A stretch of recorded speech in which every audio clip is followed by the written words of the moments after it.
আহা মরতাছি গো, কি ভালো লাগতেছে। আহা মরতাছি গো, কি ভালো লাগতেছে। এই পাইটা ঠিক আছে কি? হ্যাঁ ঠিক আছে।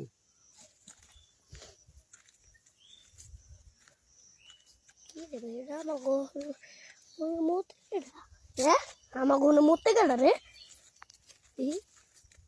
জি ভাই এটা কুদ্দুস ভাই সাহেব আবার কয় যে আবার বাবা আমি মরতে আসি খারাপ তোর মোটো চড়াইতেছি আমাগো খেতের মধ্যে মোটো।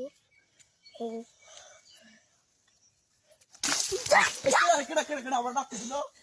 এ ভাই আপনার ডাকতে দিলেন কা ভাই? তোর পড়ার কথা আছে। এ ভাই আপনার ডাকতে দিলেন কা? পারি এই তুই আমাগো আমাগো খেতের মধ্যে মোটস করে আমি বলছি দিলেন কি আপনি আমার ডাকতে দিবেন ভাই? হ দিমু তোর সমস্যা কি? কুদ্দুসে কুদ্দুস খাবার